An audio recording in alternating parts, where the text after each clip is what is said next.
that we'll get everything we want as a floor. And if we don't, none of the things that people are talking about is policy differences, and I care about those policy differences. They are important, but we're not going to get any of them. And climate is actually is a very, very obvious example of this corporate stranglehold. There is, you know, I love the statistic that 97% of scientists agree on climate. Look, there are thousands of peer-reviewed papers written every year on climate, and none of them wonder about why this is happening. This isn't 97 to 3, this is 10,000 to 0. There is no other side of this argument. There is no argument here about whether we can do it and create cheaper energy and be better employed and pay people more and be healthier. When the Compton kids are talking about asthma in California, it is in Compton. It's in a lot of neighborhoods where they deliberately pollute, where they feel that people don't have the political power to stop it. And so that's true about, if you look and see, where are the stories about people getting sick from unsafe water? Flint, Michigan. Newark, New Jersey. The inner strip of California, the interior valley of California. It's deliberate. The places, they pick, the low-income places where people don't have political power are where we put our pollution intentionally. So as we think about what we're doing in terms of climate, look, Sam was right. I take this extremely seriously. I would say declare a state of emergency on day one. Use the emergency power of the presidency. That's the science. If you study the science, you know the timing is we have to do that. That's the first thing. No one else wants to make this priority one. I want to make it priority one. Two, we're going to do this based on environmental justice. What I found over the last 10 years is if you want to get the right policy, then you make sure you start in the communities where the pollution is bad. And then you get a policy that is fair throughout society, that redresses some of the harms that have been deliberately visited on communities. You make sure the people from those communities are taking leadership positions in how we develop the policy and how we implement the policy. That's the second thing that you have to do. And the third thing on climate, I mean, here we are for the UN General Assembly, the United Nations. The US, if we're perfect on this, that doesn't solve the problem. This is a global problem that requires a global solution with American leadership. And so when I talk about global climate problems, the numbers I use are about coal, because it's easy to keep in your head, and it's easy to think about. We have 237 coal plants left in the United States. We've closed 290 plants over the last 5 to 10 years. That's really through the Sierra Club, and Mike Bloomberg has funded a ton of it through Beyond Coal. There are 1,500 coal plants in the world, and there are 1,200 coal plants that are being planned to be built. So if we close 237 coal plants and people build 1,200 more coal plants, I think my first grade arithmetic reminds me that which one's bigger. And you don't build a coal plant for 5 years, you build it for 40 years. So for us to actually, we have to build a coalition around the world and show that that they can do this with us and have cheaper energy and better employment and better health.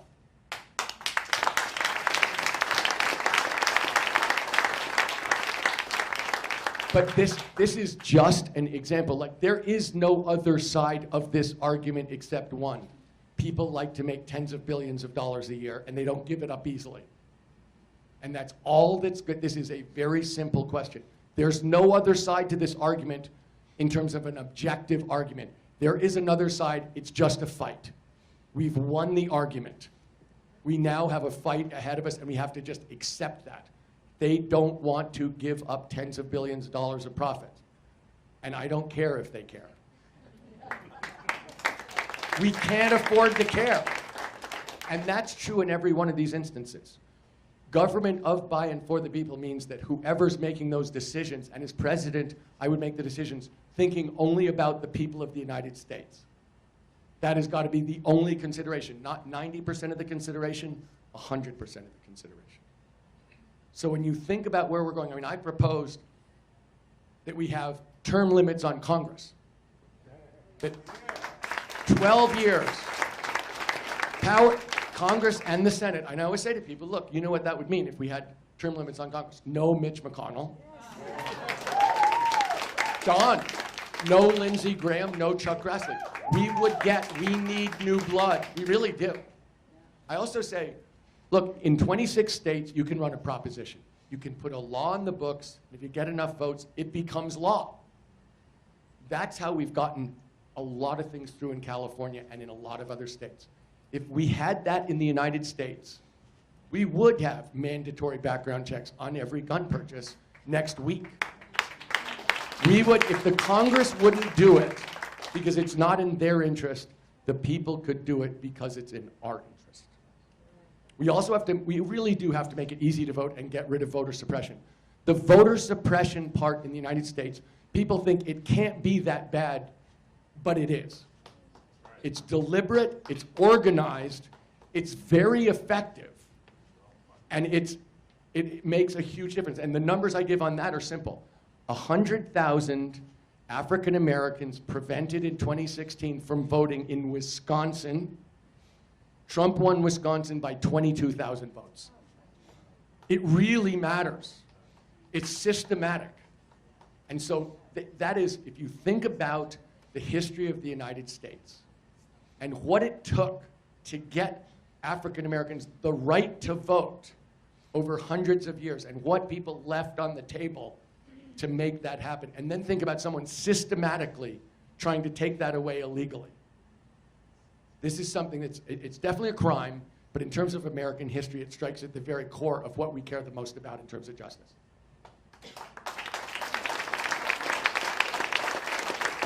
And the last thing I'd say is this. We have to get rid of the legal fiction that corporations are people. It's not true. You know, it's funny, I have a book about the 10 worst decisions ever by the Supreme Court, and there's some real Lulus, and most of them have to do with justice over time. The unwillingness of the people in the Supreme Court to recognize the full humanity of human beings living in the United States. They've been wrong on it for a couple hundred years. But this is another question. Corporations are not people.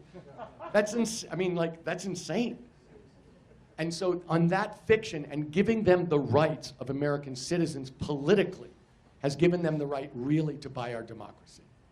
And so we have to change that. We have to change it however we can, regardless of what the Supreme Court says, because that is the fiction on which their control rests.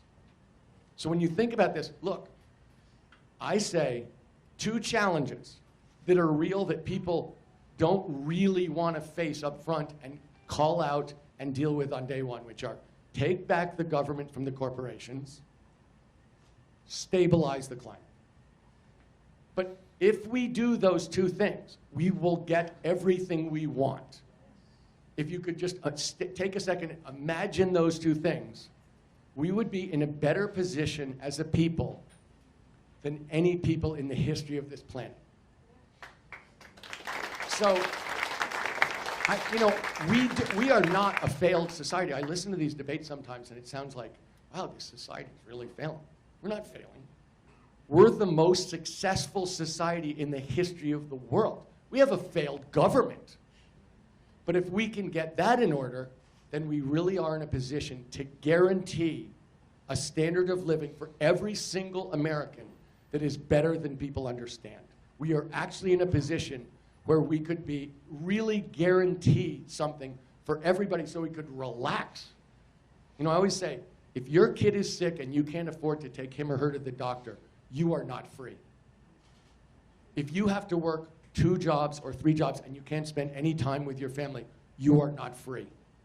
If you can't afford for your kid to maximize their abilities through school, you're not really free. And so I believe if we can guarantee the kind of standard of living that is well within our financial and technological capabilities, we could have the best standard of living ever, and we could be free in the way that Americans were designed to be free when we started the country over 200 years ago.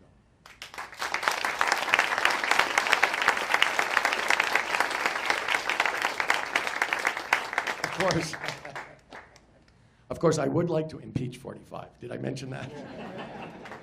And let me say, when we think about impeachment for 1 sec, 2 years ago, I started need to impeach because I thought there is something wrong here. This is a bad person doing a bad thing at the center of America. And when you see something wrong, you're supposed to oppose it.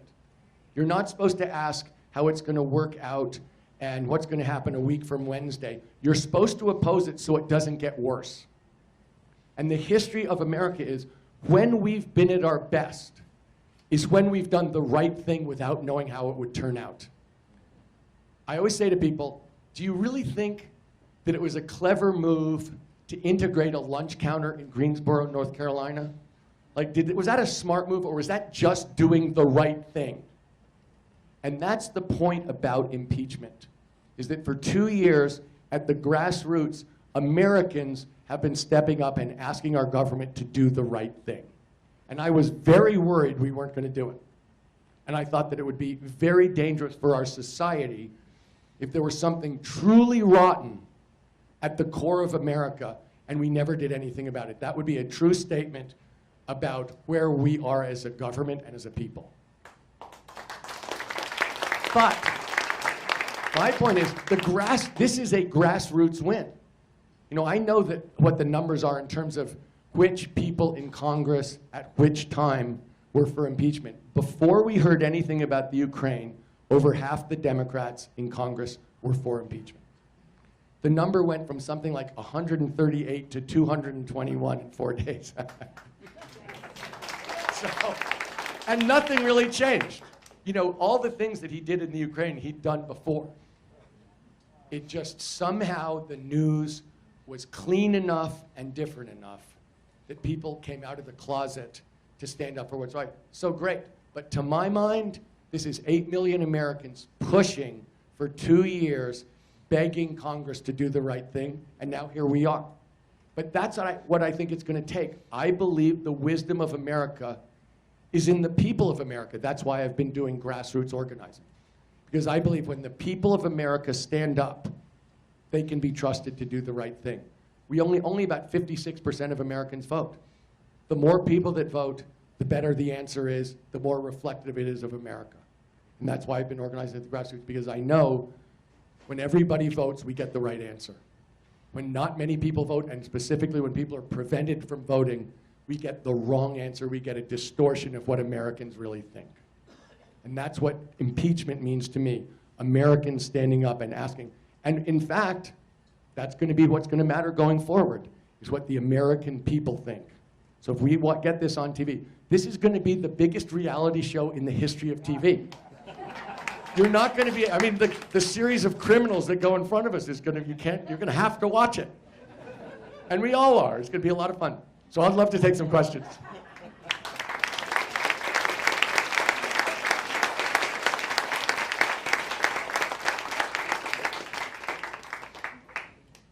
there one back there? Will you please just say who you are so everybody can know?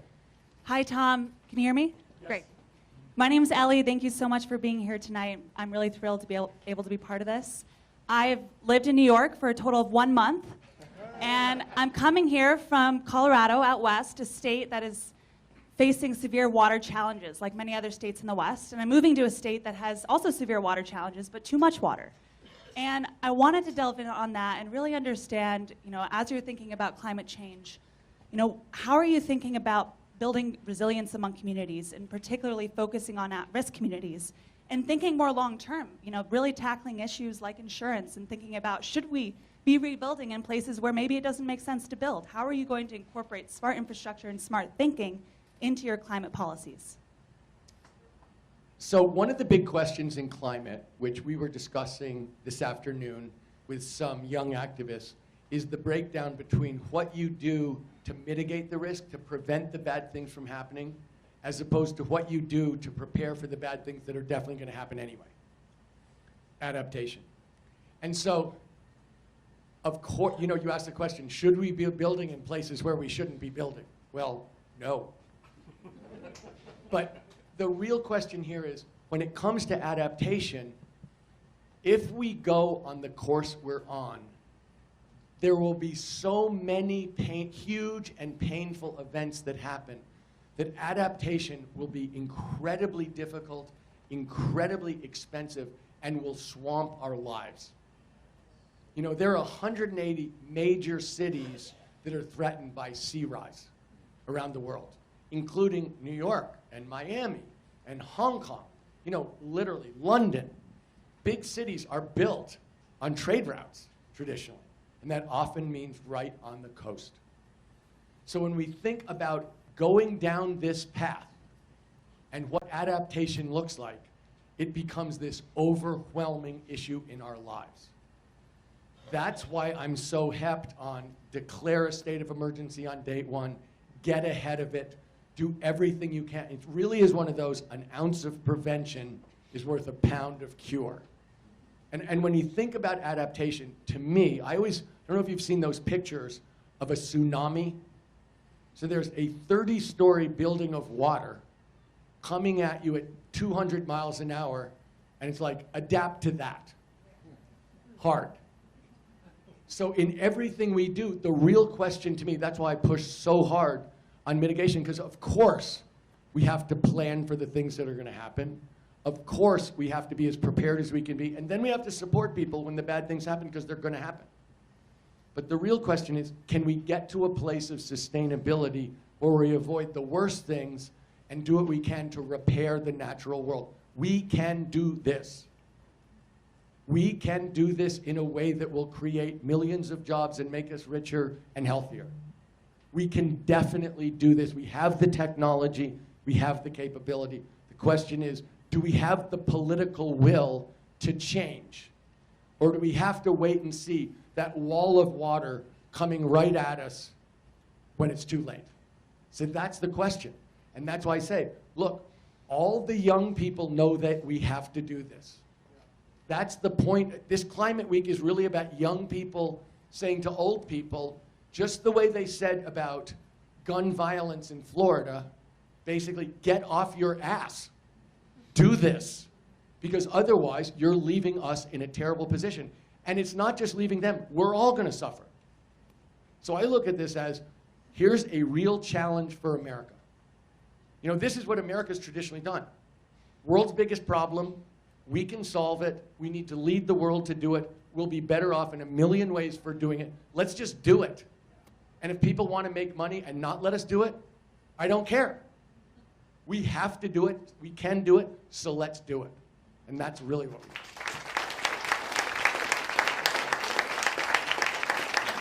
Hi. Yes. Oh, sorry. Go ahead. Hi. My name is Sunny Sundaresan. I am the chief of neurosurgery at 2 hospitals in New York. I support you very strongly. I know that based on the debates, I'm glad you made it the next debate. We'd all like to know how we can help you get to the debate in November with 4% and 165,000 donors. Please tell us how we can help. The second thing is, everything you just say makes sense to all of us. But if you look at the voters in Ohio, in Michigan, and Florida, and my daughter goes to college in Ohio, these issues that we talk about don't resonate that much with them. So I'd like to know what your plans are to win the red states. So, first of all, in terms of making the debates in November, this campaign already has enough donors, although if you go on tomsteyer.com and donate, of course, we'd appreciate it. But not the number we already have. It takes 4 polls that subsequent to September 15th, we got one this week, so you know that's something where it will be on us to try and make sure, excuse me? 4%. I can't remember. I think it's 3 or 4% that you have to have. So we have it. I think it's 4%. In the 4 early primary states, which is where we spend all our time and I spend most of my time, this campaign is tied for 4th with Kamala Harris and Pete Buttigieg. So The question on this will be, can I get out and spread this message, and does it resonate? That's the question, and it's a real question. But what was the other question you asked me was? I said that I was asking, Donald Trump won in a number of swing states. What is your plan? And as a doctor, I'd like to know your plans for health care coverage also. So I can talk about healthcare, but let me say this. I ran a proposition in California against 2 oil companies in 2010. It was really about our the most progressive climate laws in the world, which are California's state laws. The oil companies had had a previous fight 4 years before on another environmentalist versus oil company fight, and someone had spent $72 million of his own money and got creamed. So people weren't exactly lining up to co-chair this fight that, in fact, I ended up doing. So it's really a fight about climate, and our rule was you can't mention climate or global warming. You can only talk about jobs and health. Our best TV ad was the woman who was the head of the American Lung Association in California talking about clean air and what it would mean in terms of kids' ability to breathe freely and health. But we also had a completely different coalition. If you look about who cares about pollution, energy, clean energy, climate in the United States, number 1 group, Latinos. Number 2 group, African Americans. Number 3 group, Asian Americans. So when we fight on climate, we talk about the immediate impacts on human beings, which have become, people are much more aware now of the costs of climate change. But they're actually incredibly interested in job creation in their communities. And the plan that I have creates 4.5 million good-paying jobs per year for 10 years. We have to rebuild America. That's the job. So that's 1. 2, it's incredibly good for us on a health standpoint, and we will have cheaper energy. So when we talk about it, it has immediate impact. And when we talk about health, look, it's true. We don't have the votes for any of this stuff. We don't have the votes for Medicare for all. We don't have the votes for a public option. I happen to be for a public option for a whole bunch of reasons, including the right that Americans should have the right to choose their health care instead of having the government tell them this is your health care and that's your only choice, and if you don't accept it, you're breaking the law. That doesn't make any sense to me in a country where 150 million people have negotiated to get their health care through their employer. If the public option is so great, let them choose it. But in the meantime, let them make the decision about their families, their health, and how they want to live. But I'm telling you, I think if you look at the people of the United States, including in the red states, and I've spent a lot of time in the red states, 80% of Americans think the government has been purchased by corporations. 80%. That's Republicans, Democrats, and independents. That's why Trump got elected. He sat there and said, they don't like you, they don't respect you, they don't pay attention to you, I will drain the swamp. He was lying about the last part. I mean, he's the biggest swamp rat there is. But what he said resonated with everybody in every state, including the red states. You know, it isn't like Republican voters don't want their kids to go to a good school. And it isn't like they don't want affordable health care. And it isn't like they don't think a living wage is important to them too. Really, what we're talking about is something that is attractive to the overwhelming bulk of Americans. The difference is that I believe the way that we'll accomplish it is breaking this corporate stranglehold and then investing in Americans. Look, to me, if the kids from Compton get a good education, live up to their capabilities, are more productive and better citizens, that's not just a win for them or Compton or LA or California, that's a win for the people in Kentucky. We have a bet, if you think of America is Americans, America is stronger, we're all stronger for their success. And I'd say the exact same thing about a kid from Kentucky. If he or she gets a good education, we invest in them, we support them, they're more productive, they're better citizens. That's great for the people of New York, That's great for me in California. We're a stronger country. We're all better off for that. The difference is Mr. Trump thinks it's a zero-sum game. That if the kids in Compton do well, that's coming out of the pockets of the people in Kentucky. That's not true. That is just not true. And he plays on all the divisions in American society to make people scared about that. And that's how he sells people on the idea that I think he hates about 80% of Americans. He really, if you do the math, that's about where you come out. But his point is, we need to hurt them because otherwise they're going to be taking money out of your pocket. That's just not true. The issue we have is that there's more than enough money in this society, but since 1980, all of the increased income has gone to the richest Americans who own and run corporations. That's just true. That's the facts. And if we reverse that and invest in Americans and give people the kind of guaranteed standard of living that we can do, there's no reason for anybody to hate anybody else. You don't have to worry about your kids going to school because the kids from Compton get a good education. We should all be happy for everybody.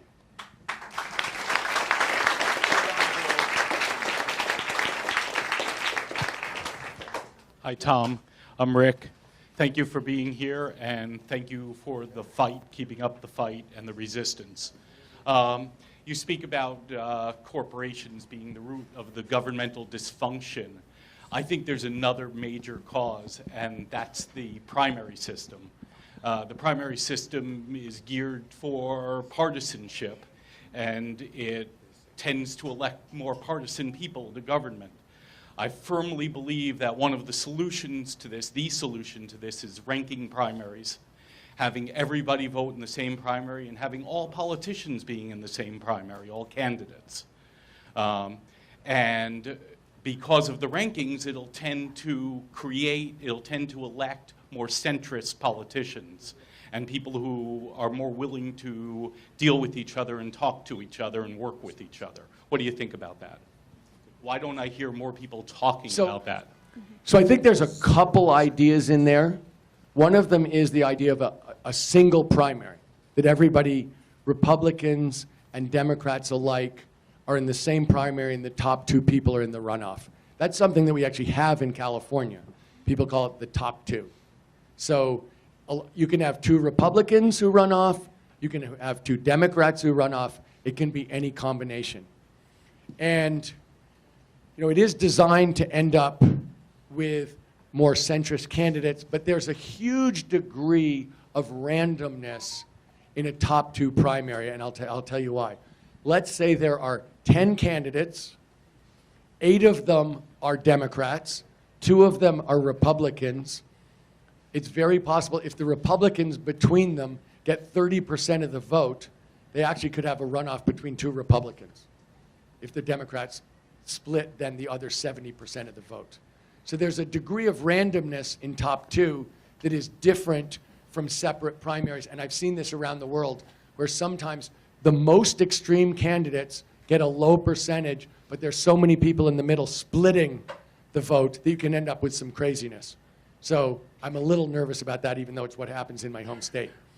I think I know people love, and I've never really studied enough, the idea of ranked choice voting, where you vote for a first choice, a second choice, and a third choice, and you get something for each one. So I know the theory. I don't really understand how it's worked, and we've done that too in California. We try everything in California. And it's also resulted in some unusual outcomes. But I think the other thing that's really true in a lot of these things is people get used to it and get better at it. Like you can end up in the early years with some strange outcomes, and then people avoid those strange outcomes going forward. And I know that happened this year in California. People were terrified that because of the number of Democrats who are running, that we get some strange actual top twos. But because people were worried about it being strange top twos, it didn't happen, because they did a lot of work to avoid it.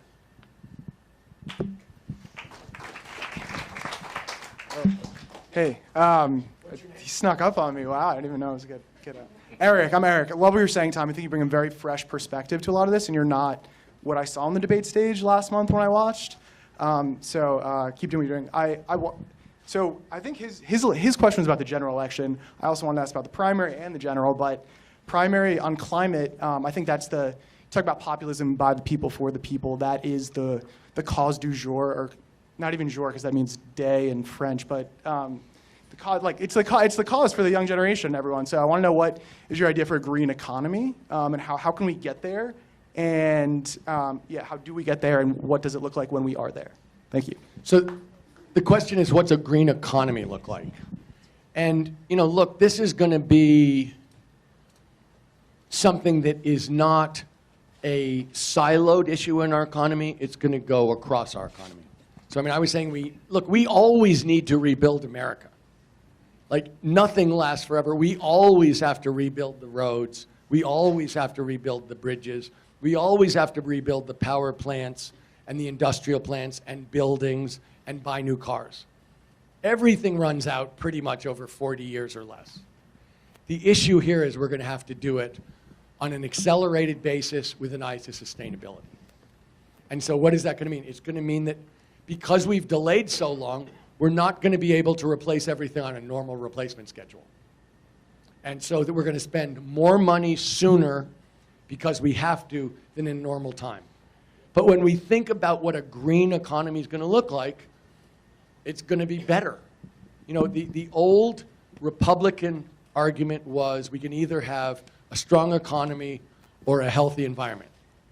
Total baloney. We can have a strong economy and a healthy environment, and that will be a stronger economy with the healthier environment. So when we think about what it looks like, it's going to be, look, in most of these choices in America, it's not like you make a choice and you do this thing and then you deal with all the other subjects. I think we've seen over time that doesn't work, and you can think about it in terms of justice too. It's not like you do justice and then everything else happens. It's you do justice, it comes in everywhere, and you do an awareness about sustainability, and it comes in everywhere. So it comes into agriculture, it comes into the way we manufacture things, it comes into the way our buildings are built, how we transport ourselves around the world, where we build buildings. That's the Green New Deal, right? The Green New Deal, which the point is, it's a broad answer to a broad question. And that's the way we should answer all questions, including this one. So I want to draw the comparison to justice. If you're talking about a society which for 400 years discriminated legally based on race and picked on people, to undo that, you can't just say we're going to deal with justice. When I talk about climate, I said justice is at the heart of an accurate climate movement. You can't think climate without thinking justice for communities that have been picked on. You can't talk about education without talking about race. You can't talk about the criminal justice system without talking about race. It goes like that through American society. So does sustainability.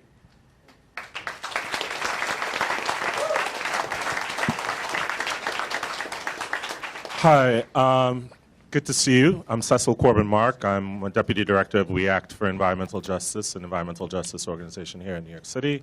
And I also sit on the board of an organization called the Center for Environmental Health based in Oakland, California, which is where we first met. I wanted to ask you about public housing.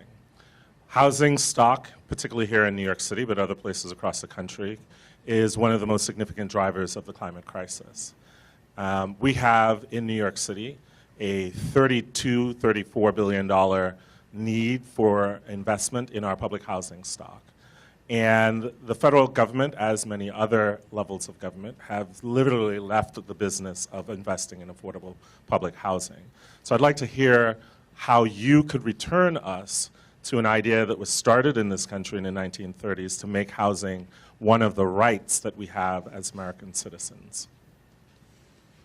So I looked at inequality in California for over a year, going around the state and talking to people in every community, but also talking to people who'd studied it for their whole lives.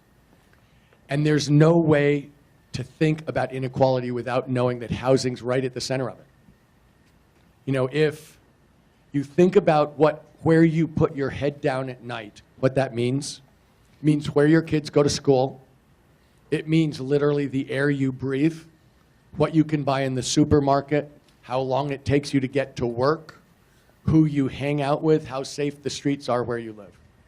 It's an incredibly important question, and what we can see, not just in New York and in coastal California, but across this country, is that there isn't enough housing stock and there isn't enough affordable housing stock. And so part of this is just a shortage literally of units, and part of it is that in those units there's a disproportionate number that are not affordable for average working people. So when you think about what the government, this is a purely government function, right? The government gets to decide what's built in a society. Zoning. You can say no. You know, if you're going to build these $1 million condos, then you also have to build these affordable units at the same place and do it in a way that's fair. So when you think about how are we going to do this, it is a huge number that we're talking about. In California, we're 2 million housing units short up and down the schedule. And so, in fact, we're going to have to do a huge housing program throughout the United States. It's going to have to take into account income and make it fair for people. But it's also going to have to take into account sustainability. That, in fact, the way we've been doing housing has been sprawl. And that can't be the answer, because that's actually one of the biggest problems we have. So when we think about that we have to do this, we absolutely have to do it. And you can see in California, the most egregious, obvious, painful aspect of this is the tens of thousands of people who are living on the street. 50,000 people in LA living in Skid Row, living on the street, homeless. And that's true up and down California, but it's true across the country. So when we think about how we're going to do this, we're going to have to do it with justice right in the forefront of our brains. We're going to have to do it with sustainability right in the forefront of our brains. How we do it is going to have to be smart, but whether we do it is not a question. Because honestly, we're so many units short around this country. It's been deliberate. I know in California, cities don't want to build housing units because people use services. They try to attract businesses because business pays taxes. It's great. So it's been deliberate, but we have huge catch-up to do around this country, and it has to be done in a way that has justice right at the front. I know it's true in New York. I know it's true in California.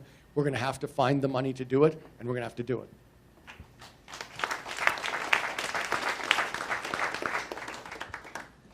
Hi, can you hear? My name's Maura Kennedy, and my question appeals to your expertise in finance, and it concerns pensions for working class people, particularly the 1.3 million union pensioners who are affected by the multi-employer pension fund crisis. I'm an independent contractor and a union member of the AF&M, and for over 20 years I've paid out of my income via our LLC into our union pension. Now that pension fund is in critical and declining status. What will your administration do to protect the pension union members? So I know this is a crisis. I've been asked about it repeatedly by members of the Teamsters Union, and they've been pushing an idea called Butch Lewis, which I support, just so you know. Every single Teamster that I've met in the last 2 months have asked me about it, and I promised them I would go look at it. Basically, the idea is that as unionization has gone down in specific industries, the pension plans are getting depleted at a rapid rate, so the people who have been paying into them, in effect, are paying into something that can never pay back to them. I understand that. And Butch Lewis is a way to solve that. It made sense to me, and we actually have to push it. So I think when you look, one of the things that's true in this country, look, I think Ronald Reagan convinced Americans of a different view of this country in 1980 that been working on before.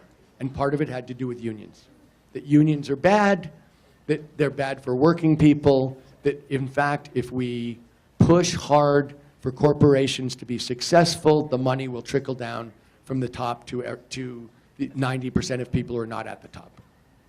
And that really is behind your pension problem.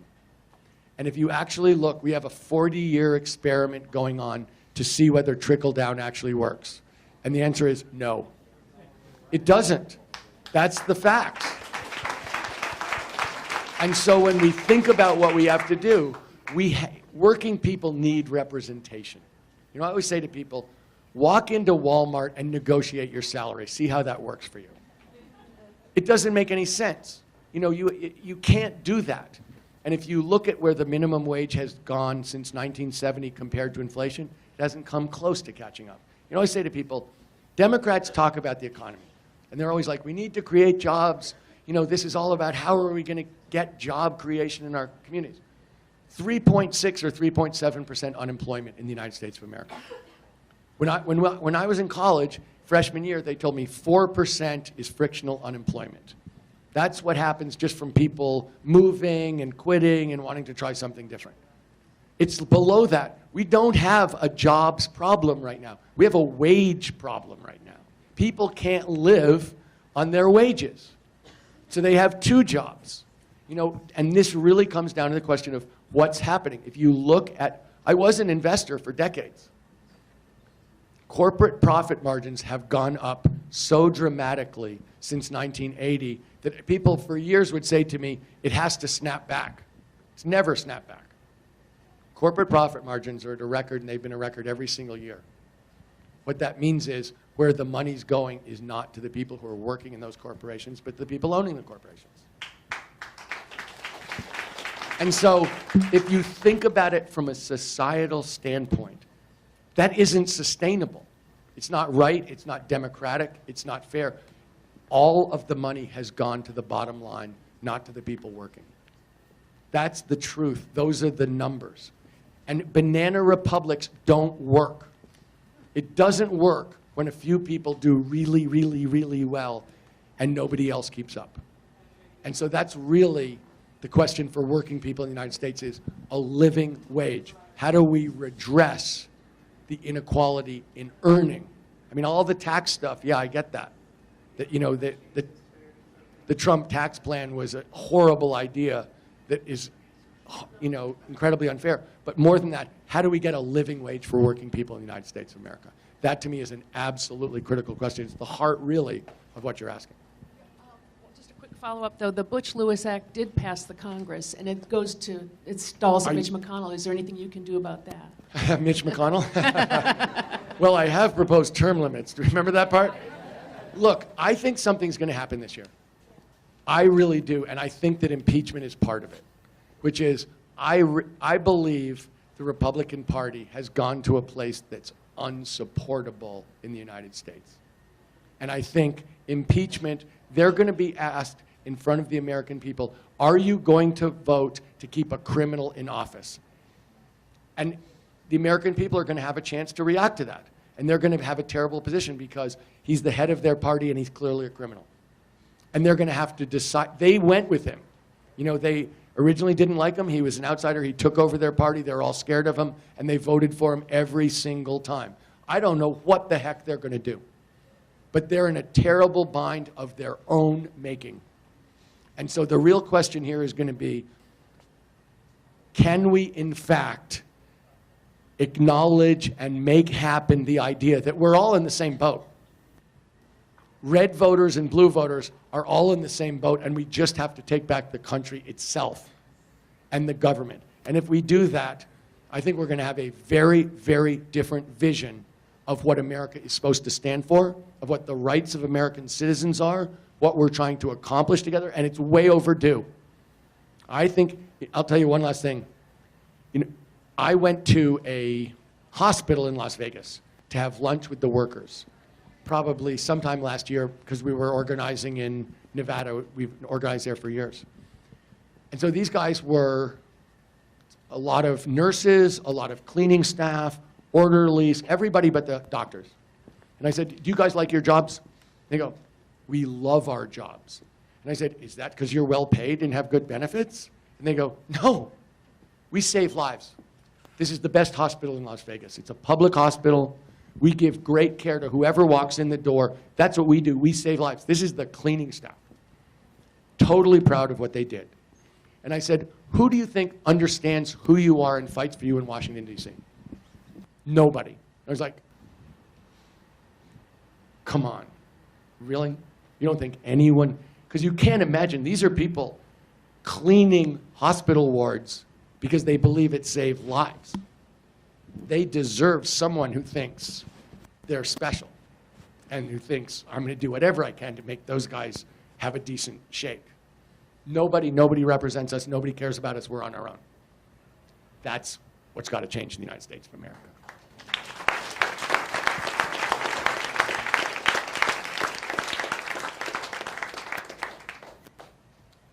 Hello, thank you for being here. My name is Reed Morrison. I'm from New York, but I come from San Francisco. And my issue is the NRA. NRA only represents maybe 10% of all gun owners. Why aren't the other 90% represented by a similar organization that represents, that advocates for victims, advocates for education, advocates for responsible gun ownership? So actually, I think guns are a perfect example of what I'm talking about. You know, if you look at how NRA members feel about mandatory background checks on gun purchases, 70% of NRA members want it. So you think, how is it possible then that we don't have it if the NRA members want mandatory background checks? And the answer is the gun manufacturers don't want it. And they funnel their money through the NRA, and that's actually what's calling the tune in Washington, D.C. It's not the people who hunt and fish and own shotguns and rifles who are fighting background checks. They want background checks. The gun manufacturer is actually controlling it. So when I say we have to break the corporate stranglehold on democracy, gun violence is a perfect example. People really want this. And, you know, I contrast it with, and I think we all know this, New Zealand had one mass killing, and they changed the gun laws in 9 days. We've had hundreds. We've had 300 this year. This has been going on for decades. We've never changed the gun laws. That's why I say this government is broken. You know, hearing those kids from Parkland, Florida, say to the Congress people and the president, do your job, protect our lives. That's horrible as an adult to think that an 18-year-old kid has to say that.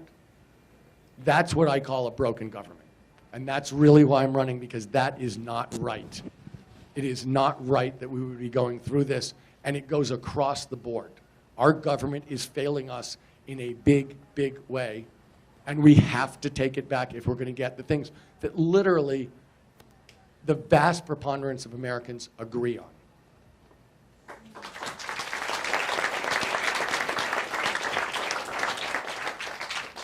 Hello, my name is Rich Sander, and I have a question. I've been watching and listening to a lot of smart people talk about maybe a possible looming recession end of next year, early the following year, and we're running $1 trillion deficit. So I'd like to see what you think about all that. What do I think about government failure? Well, I don't like it. I mean, everybody knows that what you're supposed to do is when you have full employment and things are booming, that you're supposed to be very careful with your money so that when things inevitably get tough, you have money to spend so you can actually support people when times are tough. So the idea of running $1 trillion deficit at full employment so that Donald Trump can get reelected so a few people can hang on to more tax money is really offensive. And it's particularly offensive when the Republican Party has spent 40 years saying, we're the adults in the room, we really want to balance the budget. I mean, that was it was completely unfair. It was incredibly stupid. You know, his he has basically two economic policies. One was the tax plan, shockingly unjust, shockingly stupid. And the other is his trade war, shockingly ineffective, shockingly stupid. Look, you guys are from New York. He's from New York. You should know, he's a fake. He was a fake here. New Yorkers should know, this guy's a fake and a fraud. He was as a business person, he is as a president. The things that he's pursuing are dumb. I mean, yeah, he's a bad man, but he's a very incompetent bad man, too.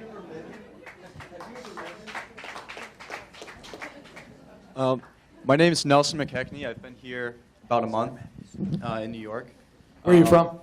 New Hampshire, a little town called Andover. So in my opinion, Puerto Rico is currently being very underrepresented, and as a territory of the United States, I'm wondering if you have plans to represent and support Puerto Rico.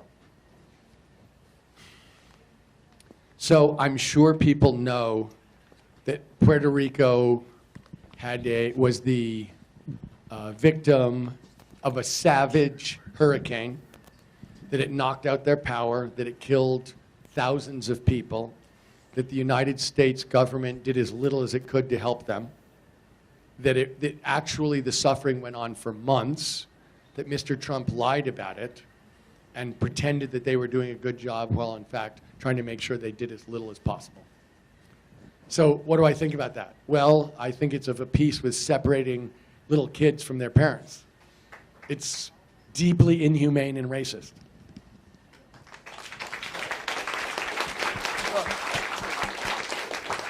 If you look, what he has done, look, he does it to New York too, and he definitely does it to my home state of California.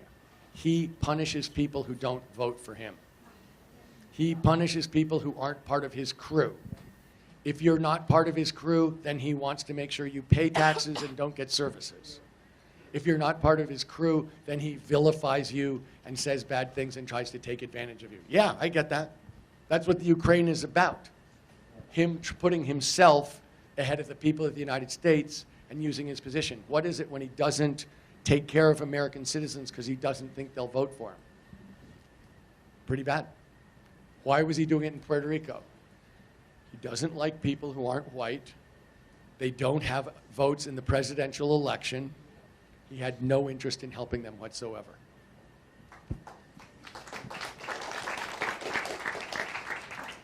Hi, Tom. Hi, Tom. It's good to see you. Thank you for being here today. One of the things that you just briefly touched on is immigration, and I think it's something that as a resident of California and also just a citizen of this country, it's been really, really upsetting and troubling to see what's been going on right now and what Trump has been doing to families at the border, to the way we think about immigration as a country. And I'm hoping you can talk a little bit more about, one, what you would do as president to kind of roll back some of these policies he's put in place, and two, what your stance is on immigration and how you would approach this. So obviously people are talking a lot about immigration. And a large part of it is because Mr. Trump wants us to talk about immigration, because it's a political thing for him to try and divide Americans. But if we're going to talk about immigration, it's several issues.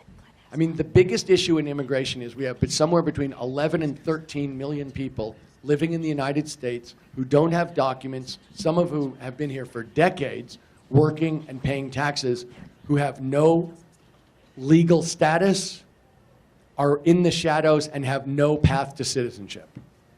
So when I say we have a failed government, any normal government would have passed comprehensive immigration reform for those people, to take them out of the shadows, to give them legal status, and to give them some path to citizenship. Ronald Reagan actually did do that in the 1980s. So this is something where this is a straightforward failure of government. That's the first point. Second point, people coming here seeking asylum have the legal right to do that. So when we refuse to allow them here, or separate the kids, or try to punish them and terrorize them so other people won't come, we're not only breaking the laws of humanity, we're breaking international laws that we've agreed to. It's illegal and it's inhumane, and it's a crime against humanity in the name of the American people. So the second point is that has to stop. You know, he's doing that in our name. And then the third point is the basic point about immigration, which is we need immigrants. It's our country. We should control our borders, but we have to recognize we need immigrants in this country. I mean, I know people always say, and it's true, we're a country of immigrants. We are a country of immigrants. That hasn't changed. We still need this to be the best place in the world for people to come and live and bring their energy and help us all be better. So yes, we have to have an immigration policy where we control who comes in, but we have to recognize people coming here is a good thing. As I like to say, look, this guy doesn't have a border wall with Canada. It's not a fluke. What he's using immigration to do is to try and separate us and to vilify people coming here who are not white. And so, you know, one of the things when he got elected that Christmas, I put up in our front hall photographs of farm workers, I'm sure they're undocumented, outside Stockton, California, carrying pails of tomatoes across a field. Because if you tell me these are people taking advantage of America, I say to you, look at the picture, do it for a day, and come back and tell me they're taking advantage of America. Really? No. This is something where he's using immigration politically to try and separate us and inflame people racially. What he's doing is wrong, deeply wrong. What he's doing to the kids is a crime. What he's been trying to do is to terrorize people, to scare them from coming here, even though they are fleeing violence and death. And so it's time for us to get back to the idea that we are a humane society that treats people fairly. We can do this in a much more humane and fair way and recognize that we have to welcome immigrants for our society to prosper.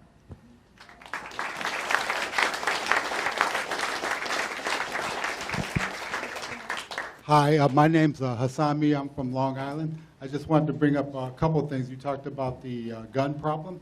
I don't know if you know, but little children throughout America have to go through active shooting drills. I have kids 6 Of course and 8, I know. And my 6-year-old tells me how I have to stand on the toilet so they don't see me and I get shot. And they're walking with nightmares. I don't know of any other country on earth, maybe Afghanistan and Yemen, where that exists. And then the second thing I want to bring up is that you bring up the problem that we have a structural problem with democracy in America.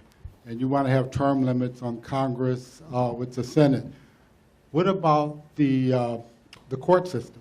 We have the same thing. We should have term limits there. I mean, right now, Trump's putting in people who barely got a law degree and lifetime jobs.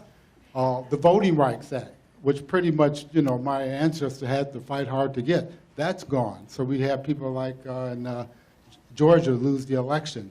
So what we need to do is think about how can we restore America where it's by and for the people, the Electoral College. And then Americans will do the right thing, I believe. So let me say this. Here's what we're going to have to do, and I actually think it's going to happen. We need a big win. We don't need a small win. We don't need to eke out a win. We need a broad-based win across the United States with a different vision of what we're trying to do together. And that's got to go up and down the ballot across the country. And I think, you know, look, people always talk about the next election being the most important election ever. I mean, if you've listened to politicians, that's like, it's the most important election to them ever because it's their job, okay? But the difference here is the way we'll be able to measure if this is the most important election is by turnout. If it's the most important election, then more Americans will turn out than ever before. And that's what's actually got to happen and is going to happen. That in fact, people who are Democrats or who are progressive are going to think if we don't win this election, the world may end. Literally. And there are people in this country who support Mr. Trump who are going to think if we don't win this election, we're going to lose every single election from here on out because they're going to be fair election laws and we can't cheat anymore. And they're right. They're absolutely right. They should be scared because if we have fair election laws, they're never going to win again. That's the truth. So we need to win because we need fair election laws and we need the people of the United States to have their voice. And if you look at people under 30, the Democrat to Republican spread is 72-28, 44-point spread. Every single state is blue for people under 30. So in fact, they're right. their time actually is up. Thank God. And then if we get a fair election, we are going to have a different United States if we show up. That's why I started Next Gen. That's why we organize young people. Because when we all show up, when Americans all show up, then we're going to have a government that reflects all Americans. And that's a completely different government, and that's what we have to do this November 20.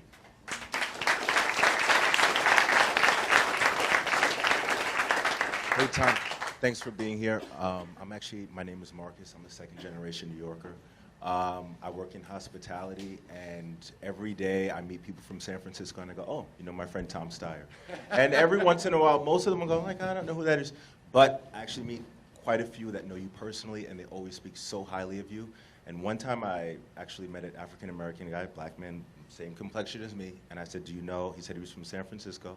And I go, do you know my friend Tom Steyer? And he goes, yes, I know Tom Steyer. I'm on the board of directors of his bank. And you know, I know quite a few black people, but I don't know any that are on a board of directors of a bank.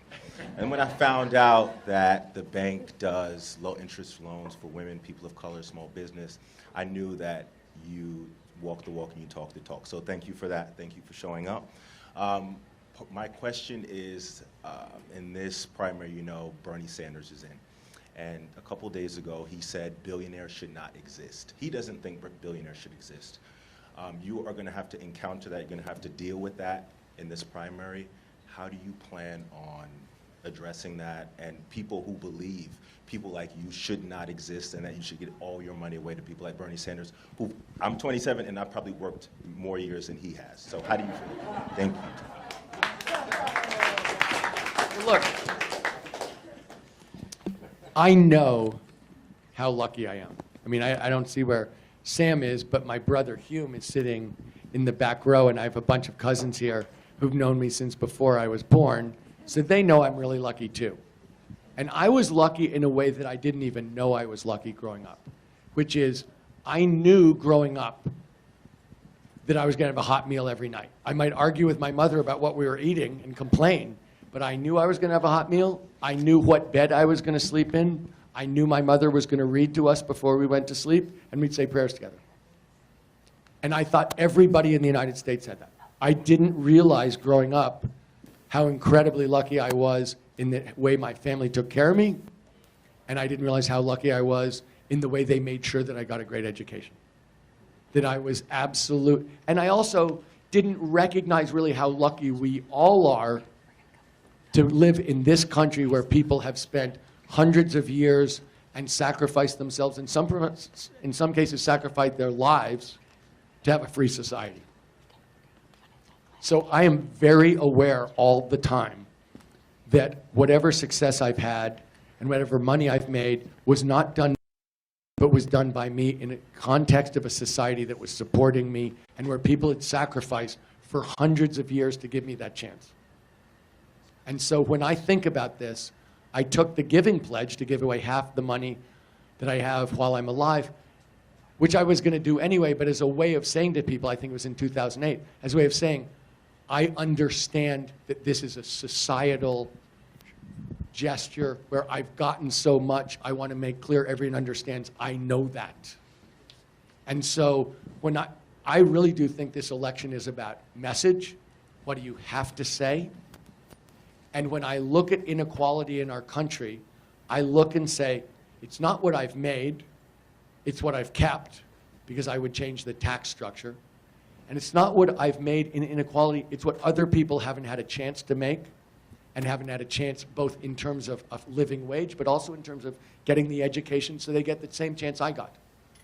So when I think about our society, do I feel as if it's been fair? No, I think I've had great advantages, many of which I didn't understand at the time. But I think more than that, I would change the tax structure, and I said I'd put in an asset-based tax on rich people a year ago, long before I was running for president. Look, to me, it's a question of mission, of message, and for the last 10 years, I've been organizing coalitions of Americans to fight corporate power, and we've been winning from the outside for the last 10 years. I look at it and I say, take a look at my record.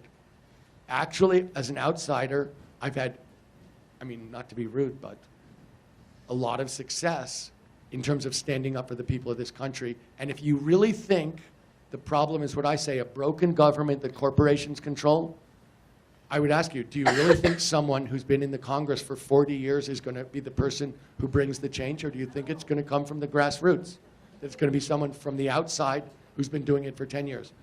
Honestly, I can't imagine the real, you know, I was at the Congressional Black Caucus a week ago Saturday, and I was at the Millennial Conference in the Congressional Black Conference. And one of the things they said is, we don't want to reform, we want a complete change. We don't want to make a change at the edge, we have to scrap some stuff. And I think that's true. So the question is, if you think we need real change, do you think that's coming from inside Washington or outside Washington?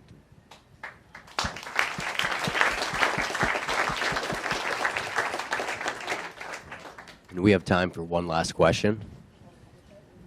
Last question. Oh, there we are. Better be a really, really good one. Well, okay.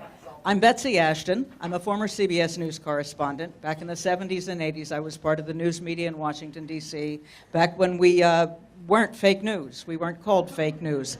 My question is going to be about the splintering of the media, but first I just want to tell you something that I'm doing with some friends of mine that I think you'll want to know about, because it is big media, and it's an attempt to how do we reach these people that only watch Fox News, that aren't paying attention to the climate issue. We know the information's out there, but they're not paying attention. And you gotta get them in a special way that makes them want to come into the tent and hear the message. They may not come to you, Tom, as good as you are, and I really like what I'm hearing tonight. But the fact of the matter is they ought to turn off a politician who's a Democrat. They may not do that. So we have a project called Singing to Save Our Earth. Now, everybody's in choirs, right? Everybody sings. Everybody likes to sing. This is a project based on a prayer. A lot of people go to church. A lot of people out there who aren't Democrats go to church, right? We have a prayer with permission by somebody you've heard of before. His name is Pope Francis. And it's written not in Catholic language, it's written in interfaith language, and it's a prayer for our earth. We have a composer you haven't heard of. You're making a speech. It's not bad him, it's not bad us. All right. We don't want to speak. Thank you very much. Okay. Anyway. What can we do to help you? Okay, the people in this room. You have a question? I do have a question. And I have a question is, how are you going to get to the people who are not paying attention and who are simply turned off?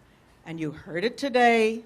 They don't even want to hear the evidence. They don't consider it. How do you break through that? So there's a question for me, and there's a question on impeachment. So let me talk for a second about impeachment. Look, if we have televised public hearings, Republicans are going to watch them too. They may interpret them differently, but it's going to be a reality TV show that's going to be forced watching. And if you think back to Brett Kavanaugh, people may have interpreted it differently, but everybody watched it. And this is going to be Brett Kavanaugh on steroids. And it's going to be Brett Kavanaugh over a series of days where you get a chance to see a bunch of people, including some true scoundrels. You know, for those of you who are old enough to remember the Watergate hearings, I mean, it was like one criminal after another leaving the White House and testifying and then going to jail. Well, so that's the answer. Let me say this. So I will tell you a story. So one Sunday night, I was talking to an 85-year-old friend of mine who's a widow who has 4 kids, who said, my daughter won't talk to me. I'm upset about it. Do you think I should stop watching Fox News? And she said, and I said, you've got to watch other things. So there is a real question about sort of hermetically sealed media information. I get that point. But I will say this. I think Americans across the board are waiting for a positive vision. I don't think there's any question about it. I don't think Mr. Trump could have been elected in a million years if people understood what America was about in the 21st century, what we stand for, why it's great, what we're going to accomplish together that is great. I think that Americans are dying to hear that message. And do I think that that includes Republicans? Absolutely. I believe that the people of this country are waiting to understand what it is we're trying to do together. And so, you know, I always think about Harry Potter. And, you know, before Harry Potter, people would always say, kids are really into violence. You know, they like violent video games. They like, you know, all these villains, and that's really what they're into. And then Harry Potter came out, which is a story of good and evil, and good being an underdog and having to fight. And it broke the New York Times bestseller list, because the New York Times bestseller list was just Harry Potter, all the different books. So do I think that's what is true in America? Yes.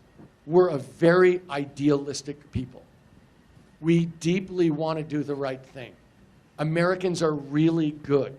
You know, you look at these kids. These kids are great, and they're not unusual. They're great, and they're representing their community, but that's true around this country, that people want to do the right thing. So do I think that Republicans are wicked people who are trying to hurt? No. I think that they feel overlooked, disrespected, unrepresented, and are angry about it. And they're not wrong. And so I think if we can have a positive image of what we're creating together and get back to our ideals about freedom and justice and equality and treating everybody as a full human being, that's what Americans want to do. We want to succeed in a good way. That's what America has done for over 200 years. Get better. That's what Americans want to do. So I don't look at this, I'm not despairing one bit.